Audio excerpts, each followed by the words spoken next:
Alright, so this video is on hybrid orbitals, and this is a interesting discussion that I will try my best to present in this video. So when you think of the word hybrid, most people think of a hybrid car, and if I had you define that for me, most people would say, well, it's a car that runs on gas and electricity, and that's correct. So the term hybrid basically means two or more, I guess, kinds of components. So a hybrid car is one that is powered by two sources, two energy sources.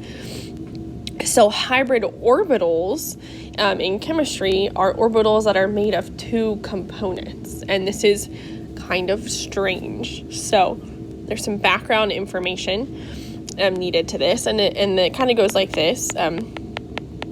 To explain the VS-EPR geometries, we assume that atomic orbitals, so your S, your P, your D, your F, so atomic orbitals on an atom mix together to form hybrid orbitals.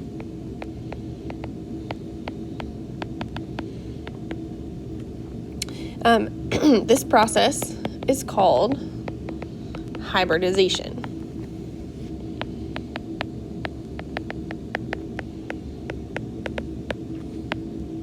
So it's really not any different than thinking about powering a car with gasoline and a battery, and that we have mixed those two energy sources together.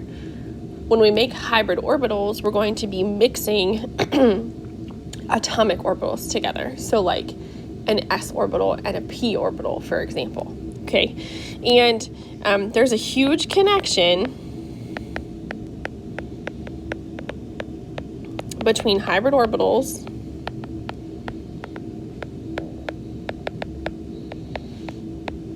and the five main geometries, meaning linear, trigonoplanar, tetrahedral, trigonal bipyramid, and octahedral. And eventually we will make a big connection to those, but first I want to present to you why and how this happens, and then we'll learn this little shortcut connection. So I need you to kind of be open-minded because this is quite odd. So the first thing we're going to start off with is talking about the BeF2 molecule. So I drew you a Lewis structure. It's an octet rule violator because of it being beryllium. And if we think about this structure, this molecule is linear. So it's linear with two beryllium fluorine identical bonds. Meaning, if we look at this picture, this is a single bond. It's identical to this bond right here. No resonance, nothing like that. So this is kind of the kicker, right here. So beryllium must be able to make two covalent bonds, and they're identical covalent bonds. And so to do this, beryllium needs two identical unpaired electrons. That's just the rule. And I will show you why in a minute. So if we think about beryllium's electron configuration, I've written it out for you. Beryllium is 1s2, 2s2. So if I go back up to my statement, beryllium needs two identical unpaired electrons. Well, it doesn't have that. It actually doesn't have any unpaired electrons. So what we do is we go through a process that I refer to as a promotion. So what we're going to do is we're going to take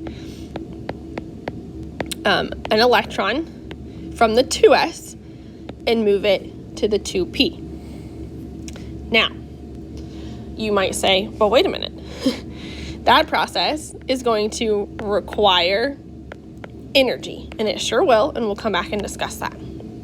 So the first process is promotion, and now I have two unpaired electrons. However, they are not identical, and they're not identical because one's a 2s and one's a 2p. So this is where we go through the process of mixing Okay, and this, like I said, this is weird, like bear with me. What we're going to do is we're going to mix these two together. So I still have my 1s, but I no longer have a 2s because I've mixed a 2s with a 2p. And so what I'm going to get is 1, 2 that we're going to call sp orbitals. We call them sp because I took 1s and 1p. Now that technically leaves me with these 2p left over. I really scrunched my picture here. Okay, and so now we have 2 identical unpaired electrons, but they're in orbitals called sp orbitals. You never heard of an sp orbital before because we've never mixed orbitals together. So to get an sp, we mixed 1s with 1p. So how does this help us? First interruption. Can I have all aides and secretaries Sorry. report to the main commons at this time? All aides, secretaries, and actually cooks to the main commons at this time. Thank you. Okay, so how does this help us? Well, because what has now happened, and so you might ask, well, what does an sp orbital look like? Well, so it's a combination of an s and a p. So here's my s, and here's my p. Okay, so when we mix these together, what happens is we get, if you can imagine, bringing the s and overlapping, right?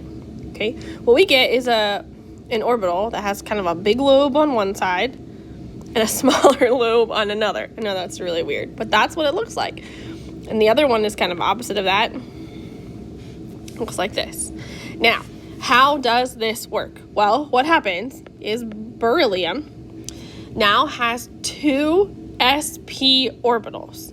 This one and this one. And they each have an electron in it. How do I know that? Because look at my picture. So now here's where life gets really weird. Instead of drawing this large lobe and this real small lobe, we just kind of draw the big lobe. Super weird. Now, 2 hybrid orbitals need to get as far apart as possible. So they're going to take a geometry of 180 degrees, which means I'm going to get one sp orbital that's right here and another sp orbital that's right here on beryllium. Now, look at my picture. Now, I'm kind of ignoring the 1s because they're core. The sp, each one has 1 electron. Okay? And then if we think about fluorine.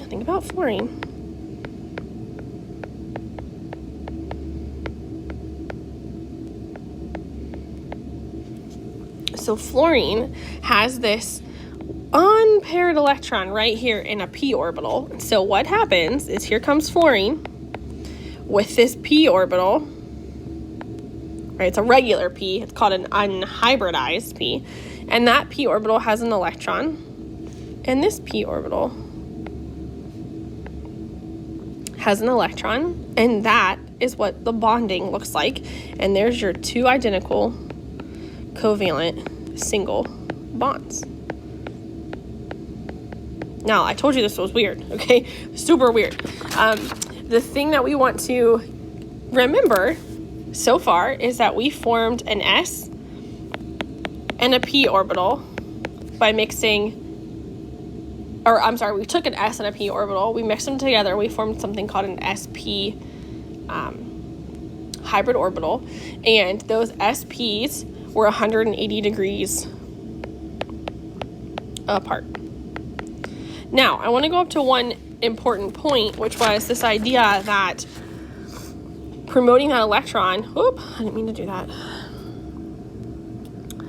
I need an undo button.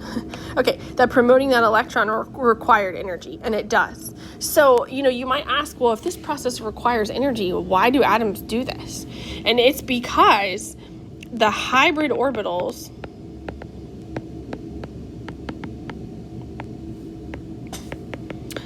give a better overlap,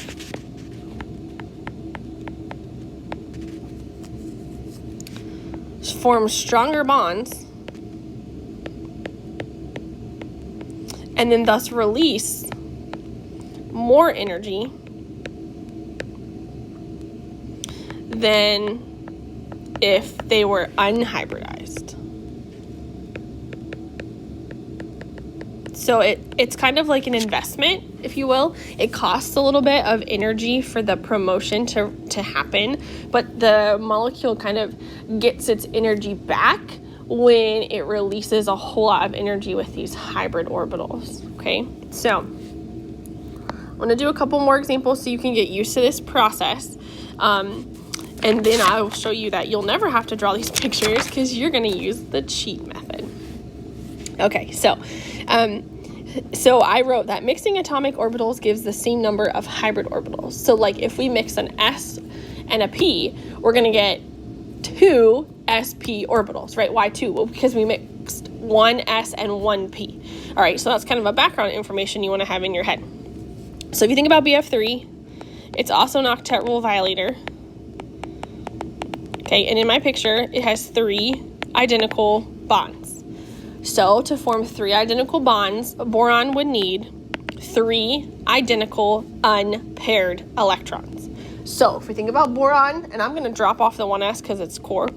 So boron has 1s2, 2p1. It does not have 3 unpaired identical electrons. So the first step we do is the promotion.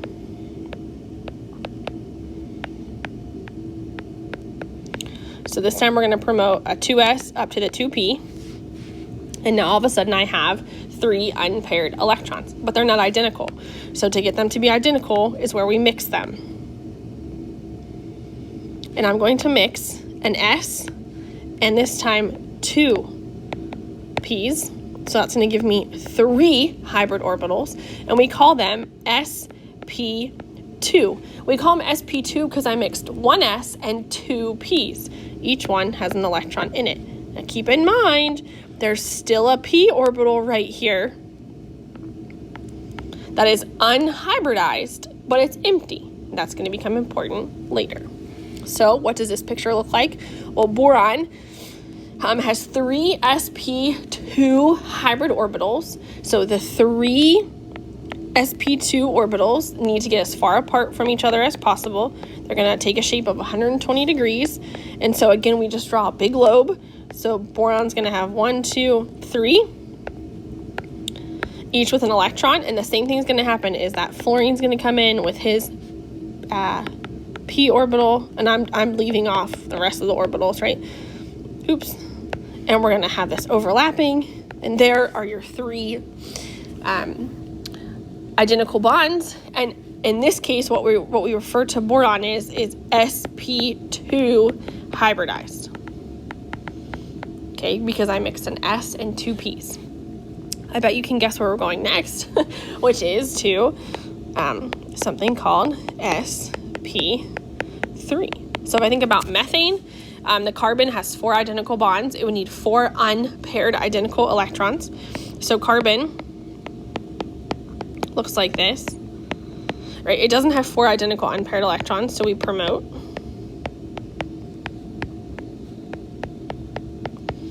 I'm going to take an S up to a P. And this time, I have 4 electrons, but they're not identical.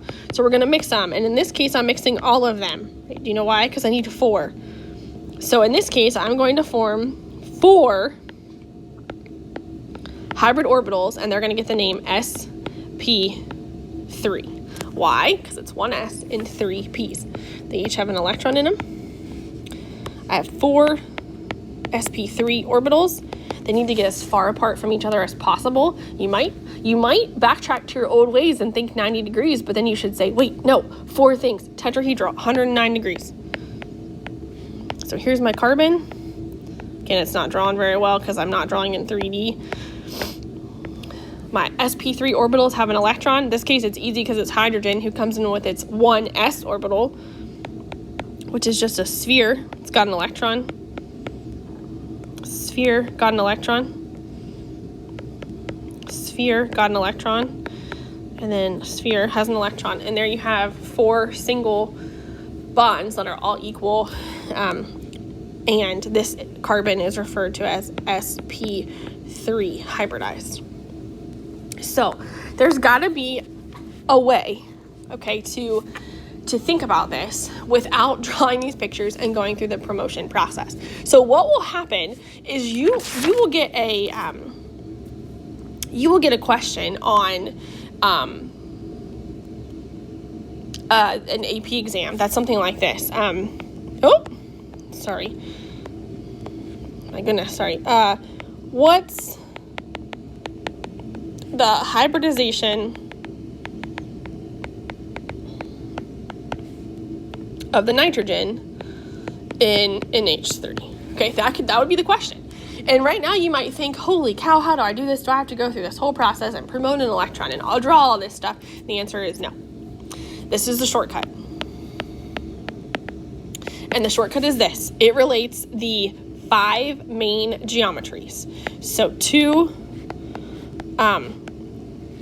electron domains, 3, 4, 5, and 6, to the geometries, of course, of linear, trigonal planar, tetrahedral, trigonal bipyramid, and octahedral, to the hybridizations. And this is how it does it, and this works every single time. If you have a molecule that has a linear, that has 2 electron domains and is therefore linear, okay, that hybridization is going to be SP. And here's what's cool. If you think SP, that gives you 2, and that's what we know linear is. Trigonal planar is going to be SP2, right? How come? Well, because 1 S and 2 P's give me 3, and 3 is the electron domain surrounding the trigonal planar geometry. Bet you can't guess what tetrahedral is. That would be SP3. Okay, and again, SPPP, that's 4, tetrahedral. And now 5 and 6, they will not ask you this on the AP exam. Okay, but for your benefit, we know we have those geometries. They're octet rule violators. And so you might think, well, I can't do anything else past S and P because I've used up all my P's. Well, the 5 and 6 geometries involve hybridization with the d orbitals. And so a trigonal bipyramid geometry with 5 electron domains would give me a hybridization of sp3d, right? sppd is 5, and an octahedral is sp3d2. They'll never ask you that on the AP test. The 3 that they're going to focus on is this right here. So let's go back to my question. What's the hybridization of nitrogen in NH3? Guess what? All I got to do is draw a Lewis structure. Now, my Lewis structure is not drawn geometrically correct. That's okay, because what you need to sit here and do is say, how many electron domains? Well, 1, 2, 3, 4. Don't forget the lone pair. This thing has 4 electron domains. And so its hybridization will be sp3. That's what you need to know. It's all right here in this chart. So why did I spend 15 minutes teaching you about this? Well, because I wanted you to understand why. If I just told you to memorize this chart, you would never have any understanding of it. And so I think it's important for you to know why, but you're never going to have to go through that process and draw those pictures to come up with an answer of the fact that nitrogen is sp.